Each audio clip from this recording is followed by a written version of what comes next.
Ասեմ, որ ես գործարանի ոչ էլ գործարանի արտադրությունների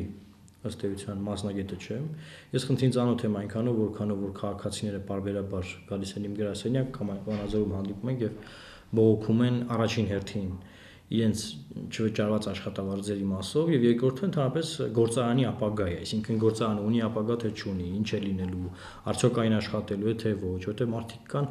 աշխատանք են փնտրում եւ գտնում են, ասենք Ռուսաստանում այլ երկրներում հիմա իմանան գնան դրսում աշխատելու արտագնա աշխատանքի թե սպասեն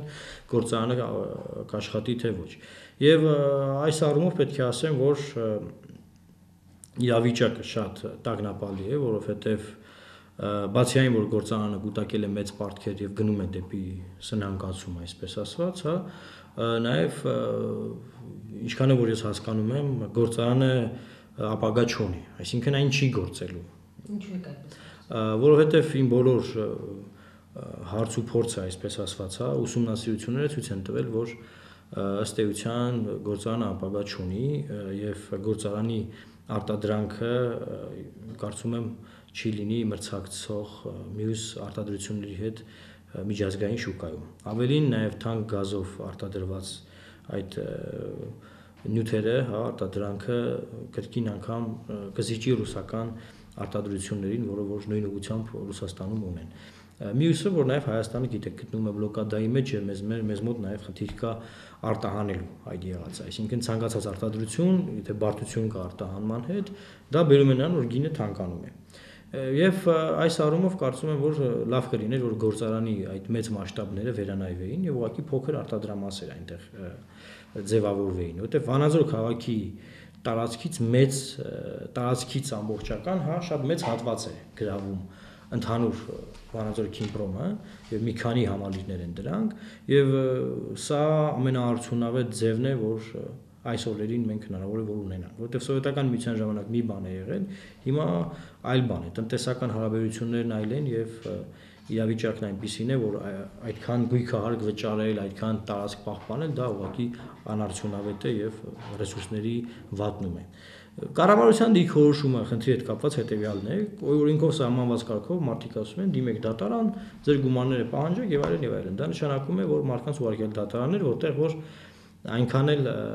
խոստումնալից ապագա չի սպասվում իրենց, որովհետեւ կարող են լինել վճիրներ, դատական ակտեր, հարկադիր կատարման գործողություններ, բայց արդյունքում չհասնի քաղաքացիներին ոչ մի բան, որովհետեւ գործարանը շատ մեծ պարտքեր ունի կուտակած։ Եվ պետք է ասեմ, որ պարտքերը բացի Վանաձորի քաղաքապետարանի գույքարկի տեսքով դա ամենափոքր պարտքն է, գազի սպառման հետ կապված մեծ միլիարդներով պարտք ունեն եւ նաեւ էլեկտրաէներգիայի հետ կապված, ավելին նաեւ այնտեղ խնդիր կա, որ թունավոր նյութեր կան պահեստավորված, որոնք որ պահպանման հատուկ պայմաններ են պահանջում եւ նաեւ էլեկտրաէներգիայի եւ գազի ծախս, որպեսզի դա պահպանվի։ Այլապես լուրջ անվտանգության նաեւ խնդիր կարող է առաջանալ, բնապահպանական խնդիր։ Ես պետք է ասեմ, որ ինձ հաջողվել է, գիտեք, մի քանի անգամ խորհրդանում եմ հարցը բարձրացրել, նաեւ հաջողվել է, որ հանրապետության վարչապետին Վանաձորում խնդրել, որպեսզի նա հանդիպի Քիմպրոմի աշխատակիցներին եւ հանդիպումը տեղի ունեցել, վարչապետը խոսքեր տվել, որ աշխատավարձերից մի ամիս կտրվի, հետո նաեւ հետեւական կլինեն, որ մյուս ամիսներն կտրվի, այդ մի ամսվա աշխատավարձը տրվել է եւ դրանից հետո մինչ օրս զարգացումներ չկան։ Քաղաքացիները կրկին բողոքում են։ Գիտեք, մարդիկ կան, որ 6 ամսվա ունեն ստանալու, մարդիկ կան 9 ամսվա ունեն ստանալու, հիմա այս պահին ես չգիտեմ որքանով է փակված այդ պարտքերը, բայց մի քանի օր առաջ օրինակ Մանկավարժական ինստիտուտում ես հանդիպում ունեի Վանաձորի պետական համալսարանում արդեն, որտեղ մի քաղաքացի մոտեցավ դուրս գալուց եւ ասաց, որ մայրը շատ ծանր է եւ Քիմպրոմը իրեն գումարներ է պարտք, խնդրում է որ գոնե դագաղի փոխը տան իրա, բայց չեն տալիս։ Պետք է ասում եք ինչ ծայրահեղ վիճակ է եւ այս հարումով ինձ համար շատ դժվար է մասնավոր հիմնարկի վրա որևէ ազդեցություն ունենալ, հա, ճնշում գործադրել, որ նա պարտքերը փակի։ Եվ երբ որ մենք նաև պետության առջև ենք այս խնդիրները բարձրացնում, ասում են մասնավոր հիմնարկը չի տալիս, թող դիմեն դատարան։ Եվ քաղաքացիները հասկանում են, որ սնանկության գործընթաց կա, դատարան դիմելով դա նշանակում է, որ երկար ժամանակով մոռանալ իրենց պահանջները։ Եվ մարդիկ տեսել են, որ բողոքի միջոցով, ցույցերով, բանով նայելիտի աշխատողները բաները ինչ որ արդյունքների փորձել են հասնել, հիմա նրանք էլ են սկսել բողոքել։ Վանաձորում մի քանի անգամ ցույցեր են եղել։ եւ նաեւ պատրաստվում էին գալ Երևան։ Այսինքն այսքանը որքանով որ ես տեղեկացված եմ, ես տեղեկատվությունը ձեզ փոխանցեցի։ Ավելին ես չեմ կարող ասել, ես դրա մասնագետը չեմ եւ ինչ որ վերլուծությունների ծանոթ չեմ, թե ինչ կարող է ավելի լինել, ավելի արհեստավար խորը այդ արտադրությունների առումով ես չեմ կարող ասել, թե ինչ կարող է լինել։ Ապագայում էլ ինչ որ բան նախատեսվում է, պարոն Մարուկյան, միգուցե հարցը նորից բարձրացվի կառավարության ազգային ժողովի մակարդակում։ Ես հարցը բազմիցս եմ բարձրացրել, այսինքն 2-3 հայտարարությունների ժամի կառավարության հարցուպատասխանին, այսինքն խնդիրը հետեւյալն է, վերջին անգամ էներգետիկայի նախարար Զախարյանը ասաց, որ մասնավոր հիմնարկե մեզ հետ ինչ գործ ունեք, գնացեք օրենքով սահմանված դիմեք դատարան։ Իսկ ձեր այդ առաջարկը փոքր արտադրամասերի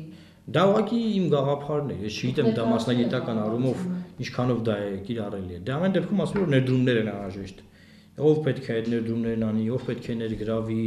արդյոք դրանք ապագա ունեն այդ ներդրումները, արդյոք այդ արտադրանքը կարող է Հայաստանից արտահանվել եւ շուկաներ կլինեն, ես չեմ կարող ասել։ Դա համար մի ամբողջ նախարարություններ են գործում, որ ուսումնասիրեն եւ փորձեն տնտեսական դաշտը ակտիվացնել։ Զուտ տեսական մեկ հարց եմ ուզում տալ։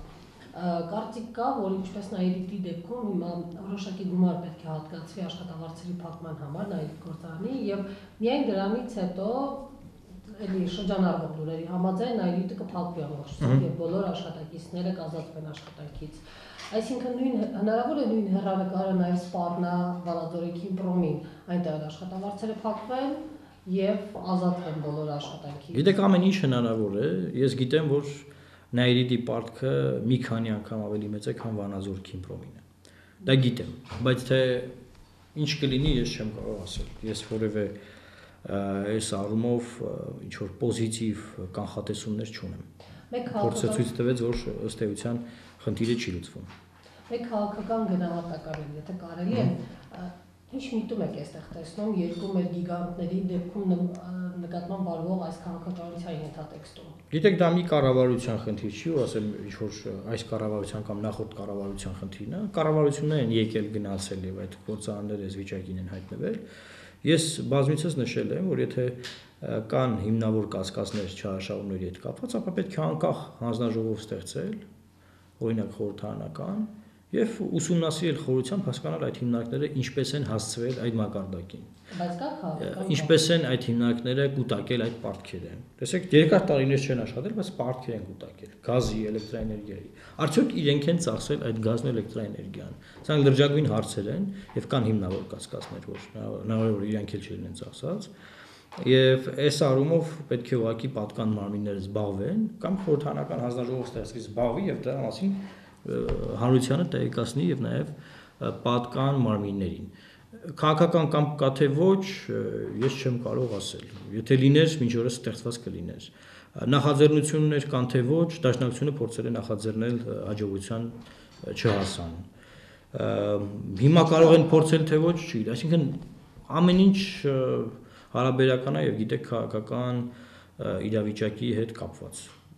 Իսկ Եվրասիական տնտեսական միությունը որևիցե հեռանկար կնպաստի մեր գործարանների վերագործարկմանը, նույն Քիմպրոմի հարցի լուծման կամ Նաիրիտի հարցի լուծմանը։ Ի վերջո դա տնտեսական կառույց է եւ մեծ հեռանկարներ են խոստացվում։ Այո, խոստացվում է, բայց թե ինչքանով դա կյանքի կոչվի, ես այնքան էլ բան չեմ, լավատես չեմ այս առումով, որովհետեւ երբ որ խոսվում էր դրա մասին եւ երբ որ համաձայնագրեր վավերացվեցին Ռուսաստանի նախագահի Հայաստանի այցի ժամանակ, ասվեց, որ նավթամթերքը եւ նաեւ գազը 30%-ով կեժանանա։ Հիշում եք։ Հետագայում ասվեց, որ չէ, ոչ թե կեժանանա, այլ չի թանկանա։ Հիմա ամբողջ աշխարհում նավթամթերքը էժանանում է, Հայաստանում արդեն նոր 10 դրամ է էժանացել, հա։ Այսինքն այս առումով տեսեք, արդեն մենք փորձ ունենք, որ պետք է միանգամից չհավատալ, հալաջուղի պես չընդունել, հա, եւ սпасել։ Դա համար ես պետք է ասեմ, որ այդքան մեծ ողջևորությամբ ես չեմ սպասում դրան, այսինքն չեմ կարծում, որ հենց մենք մտանք ԵՏՄ գալու են եւ ներդրումներ անեն եւ Վանաձոր Քիմպրոմը աշխատացնեն։ Այդ ներդրումների հնարավորությունը մինչեւ ԵՏՄ մտնելն էլ կար։ Հայաստանը ուներ բոլոր համապատասխան պայմանագրեր Ռուսաստանի հետ, նաեւ ԱՊՀ շրջանակներում Հայաստանը ուներ բոլոր համապատասխան համաձայնագրերը ազատ առևտրի հետ կապված, եւ եթե ներդրումներ անողներ կային կամ կար, այն ժամանակ կանեին։